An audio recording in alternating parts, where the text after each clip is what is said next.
E o exemplo do Bukele? O que dá para aprender com o cara e o que é perigoso para o Brasil? O Bukele, ele teve a coragem de mostrar que se você coloca lei e ordem, as pessoas percebem e você muda toda a dinâmica do país e o seu país passa a ser, vamos dizer, passível de ser alterado em outros temas. O Bukele é muito conhecido por segurança, naturalmente. Mas se você não tem segurança, você não consegue fazer outras coisas. Onde eu quero chegar? Vamos lá. Eu não consigo fazer um bom programa de segurança pública na Rocinha, porque eu não consigo levar os funcionários públicos pra Rocinha. Eles vão lá com medo, tem que pedir a autorização do dono da boca. Então, não dá pra fazer isso. Mesma coisa em Santa Quitéria, no Ceará. Todos os serviços públicos são mitigados. Então, eu não consigo fazer as outras coisas que o Estado precisa fazer, ou que a iniciativa privada precisa fazer, porque você não resolve o básico. É a mesma coisa assim. Eu não consigo pedir pra você escrever um artigo ou fazer seu programa enquanto eu estiver te dando porrada física. Você vai ter que me quebrar de porrada pra você ficar calmo, tomar um banho e falar, agora eu vou trabalhar. Ou seja, lei e ordem, assim como comida, vem antes de tudo. Então o Bukele falou, primeiro lei e ordem. Vamos resolver lei e ordem? Vamos. Agora vamos resolver todo o resto. Com lei e ordem você resolve a economia. Com lei e ordem você resolve a educação. Mas aqui você faria a mesma coisa? Precisa. Logo no começo. O presidente da República ele tem que fazer um marco. Eu vou colocar lei e ordem no meu país. Meu país vai ter lei e ordem, muita. E por que ninguém fez até isso? Porque não davam valor e porque não tinha um projeto de Brasil. Esse é um grande problema. O Bukele tinha um projeto para El Salvador. Ele vislumbrava, se eu arrumar a lei, se eu destruir as gangues aqui, aí eu vou poder tentar transformar El Salvador num hub para eu trazer grandes empresas. Aí a Google foi para lá, a China investiu em biblioteca, ele tá trazer empresas de cripto para lá e tá tendo sucesso nisso. Agora, o que ninguém fala do Bukele, o sistema de saúde, um modelo envolvendo inteligência artificial, um aplicativo que ele criou, se eu não me engano, junto com a Google, para integrar o atendimento para as pessoas, é genial, é mais genial do que o modelo de segurança dele. Ninguém fala. Vai ficar os jornalistas, por exemplo, o Bukele é autoritário. Você conhece o sistema de saúde de El Salvador? Cara, se vê o sistema de saúde que ele está implementando lá, é genial. Por que ele fez isso? Porque ele conseguiu impor lei e ordem, e aí ele teve com isso espaço, não só de popularidade, mas, vamos dizer, espaço político num país que não tem mais gangues, para investir em saúde. Ele estava com uma política de fazer novas escolas, de impor lei e ordem e disciplina nas escolas, porque o Bukele, ele está estudando o caso de Singapura. O ídolo do Bukele, no fundo, é o Lee Kuan, lá de Singapura. E agora que eu citei o Lee Kuan, pode anotar que os outros presidenciáveis vão tudo me copiar, né? Que eles adoram copiar. Agora é pra falar de Singapura, eu vou falar do Lee Kuan. Lee Kuan, o modelo do... Ele tá mandando indireta pra alguém? Pô, nem é pra alguém, porque o Zema gosta de falar até nos termos. O Flávio copiou um slogan meu. Eu falava, Nordeste é solução. Porque eu falo, se a gente resolve... Você viu o que eu expliquei das prefeituras, toda a construção que eu fiz? O que eu explico é, se você muda o modelo de governança nos municípios e nos estados do Nordeste e gera atividade econômica, o Nordeste para de exportar pessoas humildes para viver de maneira indigna em outros estados, você melhora a qualidade da representação política, todos os estados começam a contribuir com a federação de maneira equilibrada. E aí fica dinheiro de São Paulo em São Paulo, para São Paulo investir em estrada, para Santa Catarina investir em estrada, entendeu? Você resolve a federação. Portanto, o Nordeste não é o problema. O Nordeste é a solução. Essa é a minha tese. Pô, tem artigos, tem tudo. A gente construiu livros sobre isso. O Flávio vai lá e como ele acha que, eu vou pegar votos no Nordeste, então o Nordeste é a solução. Vai pastar. E o Zema... Até minhas declarações, desde a ideia do direito penal do inimigo, quando falam de transformar o crime organizado em equilibrar, qualificar ele como grupo terrorista, que é a implementação do direito penal do inimigo. Até as minhas falas diretas, quando eu falo assim, marmanjo de 25 anos que tá recebendo Bolsa Família vai ter que trabalhar. O cara copia ipsis literis. Tem problema? Eu não acho problema. Eu acho que nem acho que é o Zema que copia, acho que ele tem uma equipe lá. O Zema é um cara bonzinho, não tem nada pessoal contra ele. Só que eu acho assim, entreguem mais, vocês podem mais. Vocês têm partidos políticos, Zema, Caiado, Flávio, com fundações multimilionárias. Bota a bosta da sua fundação, do partido pra trabalhar, contrate intelectuais e pague bem pessoas que pensam pra construir uma visão de mundo original. Vocês têm partido político pra quê? Então, o meu partido, que assim, é pobrinho, a gente constrói a própria visão de mundo. Então, pega a galera, o PL, que é o partido lá do Flávio, tem uma fundação, acho que é a Fundação Álvaro Vale. Em 4 anos, assim, se der, bobear deve dar centenas de milhões de dinheiro que esses caras têm à disposição. Aí ficam lá fazendo uns eventos nada a ver. Use a fundação para o que a lei manda, que é crie políticas públicas, crie um horizonte Brasil. Ninguém cria. Então isso que me irrita. Porque eles têm oportunidade. Se quer copiar, se quer acha que o discurso funciona, copia, a gente já tá pautando, fico feliz. Só que, pô, e o teu partido, não tem ninguém? Construa um horizonte Brasil. E isso me irrita. Porque, assim, a gente tem que aqui assoviar e chupar cana. A gente não tem dinheiro, a gente tem que rodar o Brasil de carro, a gente não roda o Brasil de jatinho, a gente roda o Brasil de carro, a gente tem que trabalhar com militância, tem que construir as pré-candidaturas sem grana. Os caras já têm uma estrutura. Então, pô, use a estrutura pra fazer algo inspirador. Porque se for bom, vamos supor, se o Flávio Bolsonaro, que não vai vir nada de lá, mas se o Flávio Bolsonaro vier com algo inspirador, algo que é uma boa proposta, não, tá aqui. Pô, eu defendo também. Tem problema nenhum. Ideia boa tem que ser copiada. O ruim é copiar a ideia ruim. Agora, venham com as ideias, venham com os conceitos. O que aconteceu? O que o Kim passou Cara, hoje ou ontem? E sobre a audiência de custódia, o que você tem que falar? Cara, o Kim Kataguiri, ele... Como é que eu falo do cara? Eu tava ontem falando com ele por telefone. Porque eu conheço o Kim, como eu falei, como o nosso japonês, molequinho... Fedido lá, jogando videogame no escritório. E ele se tornou um cara... Pô, é o deputado que é mais resolutivo. O que eu chamo de resolutivo? Não apenas ele tem produtividade com relatórios, mas ele passa relatórios importantes, ele passa projetos importantes. Ou seja, o impacto do Kim na vida das pessoas é muito bom, é muito positivo. E ele ter conseguido... Pô, você tem essas bancadas de deputado, que são os deputados policiais, que dá muita audiência, sabe? Ah, sim. Dão muita audiência. Ele sempre elege o capitão não sei o quê, o coronel não sei das quantas, o tenente não sei o quê, o cabo blá blá blá. E aí é o japonês que joga videogame, que passa o projeto que endurece as penas. É o cara do videogame. E é o cara. Ele conseguiu agora? Porque ele imagino é bom que demais. ia ter muita resistência, né?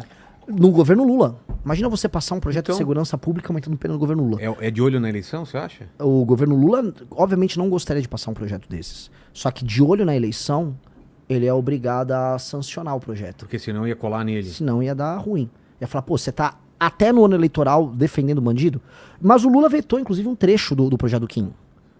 Agora, todos os projetos que envolvem segurança, o governo do PT, ele tenta mitigar. Então, o Kim passou um projeto que ele é muito bom. Ele aumenta todas as penas para furto, roubo e receptação e também para crimes online.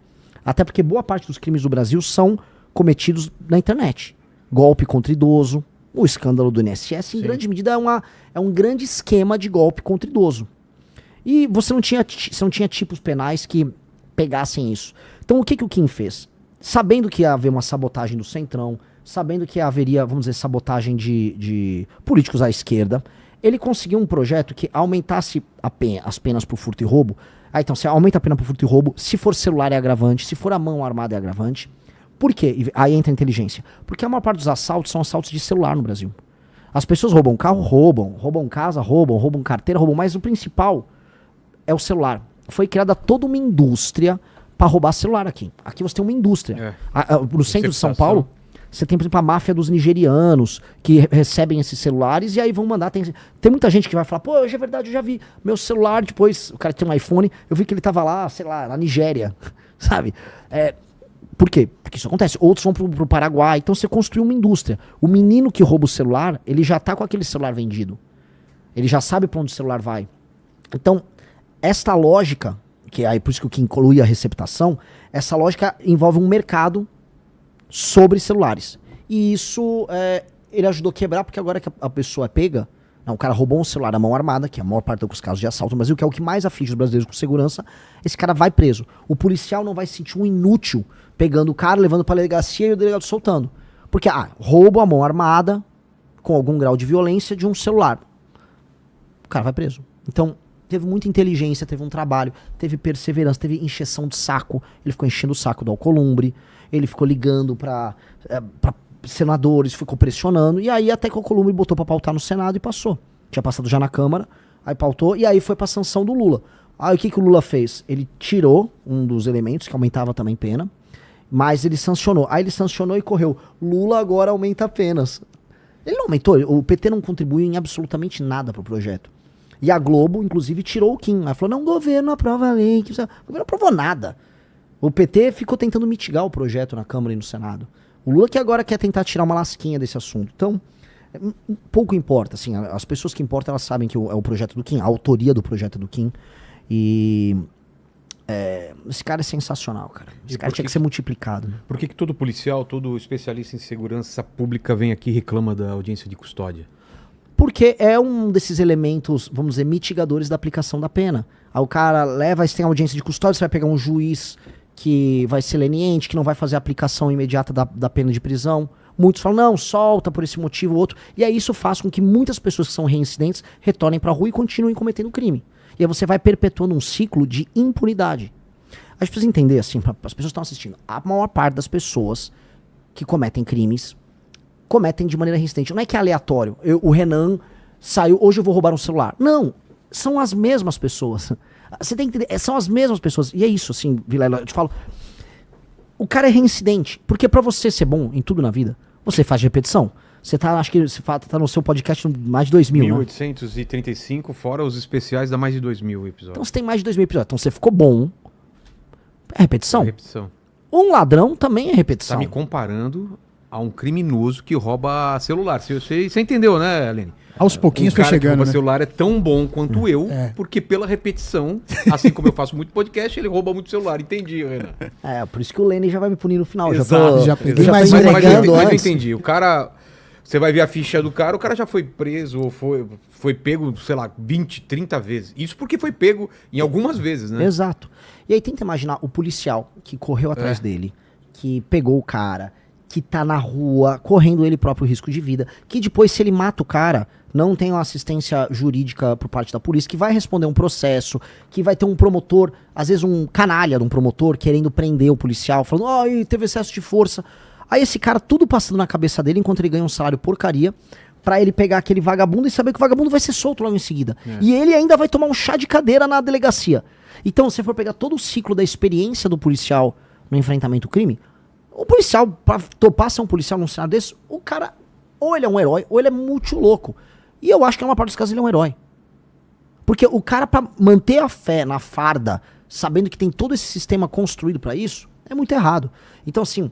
Tanto a audiência de custódia, o juiz de garantia, são todos instrumentos criados para manter o criminoso na rua. E o criminoso é sempre o mesmo porque ele é reincidente. O que a gente precisa fazer? Quando o cara é reincidente, aumentar bizarramente as penas. O cara entendeu assim, cara, se eu for pego pela segunda vez, eu vou ter, sabe, por um crime violento com a mão armada, mais de 35 anos de pena, 40 anos de pena, ele perdeu a vida dele foi desperdiçada. Ele tem que entender isso. E aí a gente tem que aumentar o policiamento, de modo a ele ter certeza de que não haverá impunidade. Ele tendo certeza que não haverá impunidade, ele faz um cálculo econômico, porque por mais que ele seja canalha, ele não é um imbecil completo. Dito isso, Vilela, falo aqui, porque não existe solução mágica. Mesmo em países desenvolvidos, os Estados Unidos é um exemplo, que tem penas altas, o cara consegue ser um imbecil a ponto de saber que ele vai destruir a vida dele, mas ele vai lá e comete o crime. E aí ele vai ter que ir pra cadeia e vai ficar muito tempo na cadeia. E não vai dar pra ficar a moça dos direitos humanos, não, mas olha só, ele tá muito tempo... Ele optou! Se ele pegou uma arma, botou na cabeça de alguém e fez o seguinte julgamento: olha, você vive ou morre, dependendo da minha vontade. Este cara é um juiz da vida de outra pessoa. A gente nunca se toca, porque a gente, novamente, recapitulando o que eu falei no começo, a gente naturaliza o absurdo. O Brasil é o país da naturalização do absurdo. O Brasil é um país que fala, veja só, ele só apontou a arma pra você, ele não bateu em você, ele não deu um tiro no teu pé. Vamos ver como isso é um absurdo tremendo, né? E ele vai na audiência de custódia e solta, ele não matou ninguém. Olha, o bandido, pô, sai dessa. Como a gente vê, tem vídeos de audiência de custódia de juiz ou juíza. Olha só, você de novo aqui. É porque ele nunca teve uma arma apontada pra cara dele. Exato. Também, né? Quando o cara se coloca numa posição de poder em que você vive ou morre, dependendo da vontade dele, às vezes o cara tá louco de alguma droga, às vezes o cara tá... Às vezes é um moleque, um menor de idade. Toda a tua vida, todos os teus sonhos, todos os seus amigos, a sua mãe, o que o seu pai sonhou sobre você... Tudo aquilo tá na mão daquele cara. Aquele cara tava decidindo ali, vou matar ou não você. Este cara, só de se colocar nessa posição, que é uma posição de juiz da tua vida, este cara, na minha visão, não pode sair da cadeia. Você se tornar o juiz da vida de outra pessoa, que é o assalto à mão armada, você tem que ser muito punido. Você tem que ser punido, assim, da maneira mais pesada possível. Porque ser um juiz da vida alheia e se colocar numa posição de deliberar se alguém vive ou morre, é uma das coisas mais autoritárias que existem. É de um autoritarismo, a ideia de que sua vida vale um celular e que se você não entregar, ou se você tremer a mão, o celular cair no chão e ele desconfia, ele dá um tiro em você. E a gente não se toca. Isso é muito absurdo.